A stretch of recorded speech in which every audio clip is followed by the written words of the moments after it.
Red టీవీలో మీ వ్యాపార ప్రకటనల కోసం ఈ నంబర్ని సంప్రదించండి. నమస్తే. ప్రస్తుతం మనతో పాటు సీనియర్ జర్నలిస్ట్ దాము బాలాజీ ఉన్నారు. ఆయనతో మాట్లాడదాం. నమస్తే సార్. నమస్తే. సార్, చంద్రబాబు నాయుడు, పవన్ కళ్యాణ్, పురంధేశ్వరి వీళ్ళ ఫోన్లు ట్యాపింగ్ అవుతున్నాయని బోండా ఉమ్మ గారు కామెంట్ చేశారు. అసలు ఏంటి సార్ ఈ ఫోన్ ట్యాపింగ్ ఏంటి, అసలు ఈ ఇష్యూ ఏంటి సార్? నిన్న ఆయన బోండా ఉమ్మ విజయవాడలో ప్రెస్ మీట్ పెట్టి ఆయన ఆరోపించారు. ఆయన చెప్పింది ఏంటంటే మా ఫోన్లన్నీ అంటే మా నాయకుల ఫోన్లన్నీ ట్యాప్ అవుతున్నాయి, చంద్రబాబుది, పవన్ కళ్యాణ్ది, పురంధేశ్వరిది ట్యాప్ అవుతున్నాయి. సో ఈ ట్యాప్ వచ్చి జగన్ ఆధ్వర్యంలో సీతారామాంజనేయులు ఆయన ఆధ్వర్యంలో జరుగుతుంది. ఆయన ఎవరంటే అక్కడ ఎస్ఐబి స్పెషల్ ఇంటెలిజెన్స్ బ్యూరోకి ఆయన చీఫ్ అనమాట ఇది. సో ఆయన ఆధ్వర్యంలో జరుగుతుంది. మొన్న మా వర్క్షాప్ జరిగినప్పుడు కూడా ఇంటెలిజెన్స్ కానిస్టేబుల్ వచ్చారు. వాళ్ళని మేము పట్టుకొని అడిగితే వాళ్ళు మా ఐజీ చెప్పాడు కాబట్టి మేము వచ్చామని చెప్పారు. సో జగన్ ఇలా చేస్తున్నాడు, దీని మీద మేము ఈసీ కంప్లైంట్ చేస్తున్నాం, చర్య తీసుకోవాలన్నాడు. మామూలుగా ఇక్కడ ఫోన్ ట్యాపింగ్ జరుగుతుంది కాబట్టి ఇప్పుడు మనం ఇది చెప్తే ఇది కూడా హైలైట్ అవుతుందని చెప్పినట్టు ఉంది తప్ప దీంట్లో ఏమీ ఆధారాలు ఏమీ ఆయన ప్రవేశపెట్టలే. అంటే జనరల్గా మన ఫోను ట్యాప్ అవుతుందంటే నిజానికి ఆధారాలు కూడా ఏం చెప్పలేం. మనకు అనిపిస్తుంది మన ఫోను పిచ్చిగా బిహేవ్ చేస్తుంది, ఏదన్నా ఎవరైనా ట్యాప్ చేశారేమో అనిపిస్తుంది తప్ప ఆధారాలు అంటే ఎలా చెప్తాము, చెప్పలేము. కాకపోతే ఇక్కడ ఏం జరుగుతుందంటే ఇక్కడ ధ్వంసం చేసిన అతన్ని పట్టుకోగలిగారు కాబట్టి డిఎస్పిని, అతన్ని విచారిస్తున్నారు. అతను చాలా ఇన్ఫర్మేషన్ అతను చెప్పాడు. ఇక్కడ కూడా నాకు తెలిసి కోర్టులో కేసులు ఏమి నిలవు. ఎందుకంటే ఇతను ట్యాప్ చేసినట్టు ఎలా నిరూపిస్తారు? వీళ్ళ దగ్గర ఏమి డాక్యుమెంటల్ ఎవిడెన్స్ ఉంది? అతను చెప్పాను అని వస్తున్నాయి. రేపు కోర్టులో అతను నేను చెప్పాను సార్, అవును నేను ట్యాప్ చేశాను అనండు కదా. నేను చేయలేదని నాకు తెలియదు, మేము మామూలుగా గవర్నమెంట్ పర్మిషన్ తీసుకొని కొన్ని చేసాము, అంత తప్ప మాకు వితౌట్ పర్మిషన్ మేము ఎవరిని చేయలేదని చెప్తాడు అతను. ఎలా నిరూపిస్తారు దీన్ని? ఏమి లేవు, ఆల్రెడీ హార్డ్ డిస్కుల్ని ధ్వంసం చేశారు. సో ఇప్పుడు ఈ గుణపాఠంతో అక్కడ ఆల్రెడీ చేసేసి ఉంటారుగా, ఉంటే కూడా.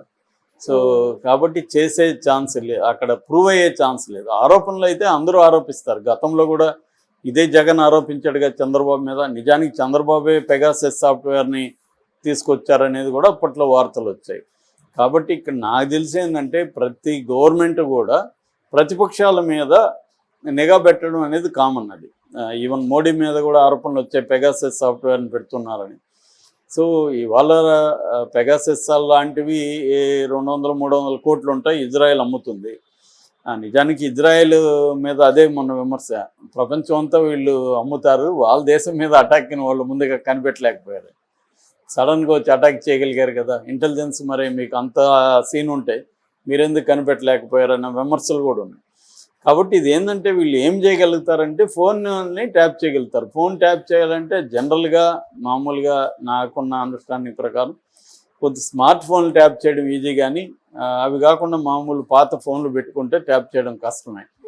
ఎందుకంటే అవి ఇంటర్నెట్ ఉండదు, దాంట్లో ఇంకేమి ఉండవు, యాప్స్ ఏమో వేయడానికి లేదు, ఓన్లీ ఫోన్ పనిచేస్తుంది. సో అట్లాంటివి వాడతారు తెలివైన వాళ్ళు. లేదంటే పక్కన ఇంకొకరిదో ఒక ఫోన్ నెంబర్ ఒకరిని పెట్టుకొని వాడి ఫోన్లు వీళ్ళు వాడుతుంటారు. అందుకని మనకు వివేకానంద రెడ్డి కేసులో కూడా భారతి అవినాష్ మధ్య ఫోన్ల కాన్వర్జేషన్లో ఇద్దరు వైపు నుంచి కూడా, ఇటు జగన్ వైపు నుంచి అటు భారతి వైపు నుంచి కూడా వేరే వాళ్ళ ఫోన్లకే చేసినట్టుగానే వాళ్ళు చెప్తున్నారు, వీళ్ళ ఫోన్లు వాడరు. ఇలాగా ఏంటంటే ప్రతి ఒక్కరికి ఇలా అనుమానం ఉంటుంది, రాజకీయ నాయకులకి అందరికీ మన ఫోన్లు ట్యాప్ చేయొచ్చు అని చెప్పి వీళ్ళు ఏం చేస్తుంటారంటే ట్యాప్ కోసం ఒక ఫోన్ వాడతారు అఫిషియల్గా, నువ్వు ట్యాప్ చేసుకోరా ఎన్నిసార్లు చేసుకుంటావు అన్నట్టుగా. అది కాకుండా రహస్యాలు మాట్లాడుకోవాలనుకుంటే వేరేది మాట్లాడతారు. నిజానికి ఫోన్లలో రహస్యాలు మాట్లాడడం ఆల్మోస్ట్ తగ్గించేసి ఉంటారు ఇప్పుడు. ఎందుకంటే మనం ఫోన్లో మాట్లాడిన అవతల వాడు కూడా దాన్ని రికార్డ్ చేసేయచ్చు. అలా యాక్చువల్గా దాని మీద కూడా లీగల్ ఆంక్షలు ఉన్నాయి, అలా రికార్డ్ చేయకూడదని. కానీ థర్డ్ పార్టీ యాప్స్ బోర్డు వచ్చేసాయి, రికార్డ్ చేసేయచ్చు. ఇక మామూలుగా యాపిల్ ఐఫోన్స్లో అయితే రికార్డు వాడు ఇన్హరెంట్గా ఇవ్వడు, థర్డ్ పార్టీని కూడా అలో చేయడు. కానీ దాంట్లో కూడా ఒక స్క్రీన్ రికార్డింగ్స్ ఫెసిలిటీ ఉంటుంది. స్క్రీన్ రికార్డ్ చేస్తే ఇది కూడా ఆటోమేటిక్గా రికార్డ్ అయిపోతుంది, వాయిస్ కూడా. కాబట్టి ఇవాళ పెద్ద కష్టం కాదు ఫోన్ ఇదనేది. రెండోది మామూలుగానే ట్యాపింగ్ వ్యక్తులే చేయగలుగుతున్నారు. వ్యక్తులే సంవత్సరానికి డబ్బులు కొంత 3 నెలల నుంచి సంవత్సరం ప్యాకేజీలు ఉంటాయి. ఆ ప్యాకేజీల్లో కానీ మనం కానీ డబ్బులు కడితే ఫిజికల్గా ఫోన్ అవైలబుల్ ఉంటే ఫిజికల్గా మనం దాంట్లో ఆ సాఫ్ట్వేర్ వేసేస్తే, యాప్ వేస్తే అది హిడెన్ మోడ్లో ఉండిపోతుంది. ఈ ఫోన్ నేను తీసుకొని ఒక 10 to 15 మినిట్స్ లోపల ఇవి వాళ్ళు చెప్పిన ప్రాసెస్ అంతా ఫాలో అవ్వాలి. ఆ ప్రాసెస్లో వేసేస్తే ఇంక నీ ఫోన్లో నుంచి నాకు మొత్తం నా డాష్ బోర్డ్లోకి వచ్చేస్తుంది అన్నమాట. ఎక్కడ ఫోన్ మాట్లాడినా ఇవన్నీ ఈజీ. మామూలుగా వ్యక్తులే చేయించేవాళ్ళ, అట్లాంటి గవర్నమెంట్లు చేయడం పెద్ద కష్టం కాదు. ఎందుకంటే మామూలుగా ఎవ్రీ ఇంటెలిజెన్స్ డిపార్ట్మెంట్ దగ్గర కంపల్సరీగా ఫోన్ ట్రాప్ చేయాలి వాళ్ళు. ఎందుకు చేయాలంటే యాంటీ సోషల్ ఎలిమెంట్స్ అని చెప్పే ఏవైతే ఉంటాయో, అంటే టెర్రరిస్టులు కావచ్చు, నక్సలైట్లు కావచ్చు, ఇంకొన్ని క్రిమినల్ గ్యాంగ్స్ కావచ్చు, వీళ్ళ మీద నిఘా పెట్టాలి. ప్రివెంట్ చేయాలంటే క్రైమ్ని, అంటే వాళ్ళు ఫ్యూచర్లో ఏమైనా క్రైమ్ చేయబోతున్నారా ఏందనేది కంపల్సరీ చేయాలి. అందుకోసం దాదాపు ఒక సెంట్రల్ గవర్నమెంట్ నుంచి ఒక 10 రకాల డిపార్ట్మెంట్స్కి, అంటే ఐబీ అంటారు, ఇంటెలిజెన్స్ బ్యూరో, సిబిఐ, ఈడీ, తర్వాత ఆక్టోపస్, ఎన్ఐఏ, రా అంటారు, రీసెర్చ్ అండ్ అనాలిసిస్ వింగు, ఇటువంటి ఒక 10 ఏజెన్సీలకి వాళ్ళు పర్మిషన్ ఇస్తారనమాట. అట్లా కాకుండా స్టేట్ లెవెల్లో మనం ఎక్విప్మెంట్ కొనాలంటే విత్ ఇన్ ఇండియాకు ఉంటే కొన్నాక డిఫాక్టివ్గా వాళ్ళకి హోమ్ డిపార్ట్మెంట్కి, ఇంటర్నల్ సెక్యూరిటీ డిపార్ట్మెంట్కి చెప్తే సరిపోతుంది. లేదు ఫారిన్ నుంచి కొనుక్కోవాలనుకుంటే మాత్రం ముందుగా పర్మిషన్ తీసుకోవాలి ఇంటర్నల్ సెక్యూరిటీ డిపార్ట్మెంట్ నుంచి. కానీ జనరల్గా వీళ్ళు అలాంటి తీసుకోవట్లేదు అనేది ఒక ఆరోపణ. సో తీసుకోకుండా వీళ్ళు ఏం చేస్తున్నారంటే ఒక ప్రైవేట్ పార్టీకి ఉన్నట్టే వాళ్ళ దగ్గర కొంటున్నారు. ఆ డబ్బులు కూడా ఏ అకౌంట్ నుంచి కొన్నారో చూపించరు. ఇప్పుడు మామూలుగా ఎస్ఐబికి కూడా ఇంతకుముందు మేము ఉద్యమాల్లో ఉన్నప్పుడు మాకు చెప్పేవాళ్ళు, ఎస్ఐబికి అకౌంటింగ్ ఉండదని. వాళ్ళు ఎంత ఖర్చు పెడతారో ఎవరు అడగరు. Government accounting department, statistical department ఉంటుంది, దానికి కూడా వాళ్ళు ఈ ఆపరేషన్స్కి ఎంత ఖర్చు పెట్టారనేది చెప్పాల్సిన అవసరం లేదని. ఎందుకంటే అట్లాంటి విచ్చలవిడిగా ఇచ్చారు అప్పట్లో, నక్సలైట్ మూవ్మెంట్ తొక్కేయాలి కాబట్టి వీళ్ళు ఎంత ఖర్చు పెట్టారని తెలియదు. అందుకని చాలాసార్లు నక్సలైట్ల దగ్గర వీళ్ళ అరెస్టులు చేసినప్పుడు డంపు దొరుకుతుంది కదా, ఆ డబ్బుని వీళ్ళే నొక్కేసేవాళ్ళు. దాని తర్వాత గన్స్ దొరికితే కూడా గన్స్ని వీళ్ళే అమ్మేసుకునేవాళ్ళు. మళ్ళీ అవే ఎలా వెళ్ళి మళ్ళీ నక్సలైట్ దగ్గరికి వెళ్ళిన సందర్భాలు ఉన్నాయి. సో ఇలాంటివి జరుగుతుంటాయి. అంటే పోలీసులే గన్స్ని అమ్ముతారు, మళ్ళీ అవి నక్సలైట్ల దగ్గరికి వెళ్తాయి. ఆ గన్స్ నక్సలైట్లే ఒరిజినల్గా.